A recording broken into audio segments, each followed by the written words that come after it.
Tonight, a plea for help from one Baltimore mother launches a movement throughout the city. Some call it a movement that Project Baltimore's Chris Papst found is trying to change Baltimore by changing children's lives. We're going to do the first one together. 765. So what are we going to put down here? Times 4. Good. Oops, that's a bad zero. Let me fix that. 3,060. Did we get that? Because of the +3. For the next 90 minutes, these students and their tutor will work on math problems like this one. Divided by 5 is... Strengthening a foundation that for many Baltimore City students... That would be a 0 down here. ...was never laid.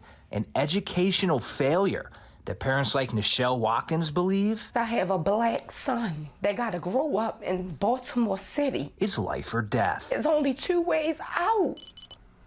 You're either going to be dead or locked up. And I don't want that for my son. I'm not going to have that for my son. Did you see the story that Project Baltimore did on Nichelle Watkins? Yes, I did. John McAuliffe is the CEO of Sylvan Learning, headquartered in Baltimore County. I did see that, as did several other members of Sylvan. When Project Baltimore first met Watkins in February, she was desperate. At the time, her son was in 4th grade at Johnston Square Elementary, one of 23 city schools where Project Baltimore found 0 students who took the state test last year scored proficient in math. 0. This is what Watkins said about her situation. Look around. I'm in public housing.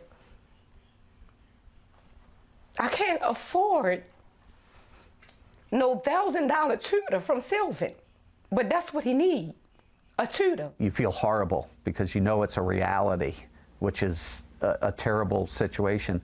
But we have a deep belief that education can change people's lives, especially children. Thank you. After Watkins shared her story, there is an outpouring of support from the community. Now, though, it's time for me to know, including this tutor, who's been working with her son one-on-one every week. He opened his present. Sylvan also reached out to Watkins with an offer that could help not just her child, but dozens of other Baltimore City students. We've all seen the stories. We've seen the test scores. This summer, Sylvan is trying something it's never done in its 40-year history. Go to the back of your book. A summer learning program at 3 locations around the city. What are we doing after we did 7 times 3? Each one offering tutoring for free. So that's 0 right here. These students are learning at the University of Maryland, Baltimore location. In total, 60 students signed up for the program, which focuses on math.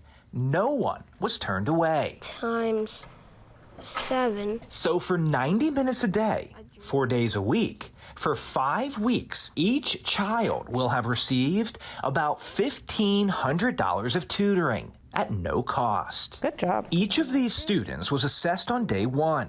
At the end of the program, they'll be reassessed to measure their progress. I think that as a community, it's the greatest thing that we could do for children, is to provide them an education that gives them opportunity. It's wonderful for the parents who can afford to come to Sylvan. We would love to help as many kids as we possibly can. Coming up next week, we will revisit the Sylvan program to show you how the students progressed. McAuliffe said if it's successful, it could be expanded to more locations in Baltimore next summer, or even duplicated in other cities. I'm Chris Papst. Thanks for watching. Here's another story to watch. Also, if you have a story idea, please send us a message.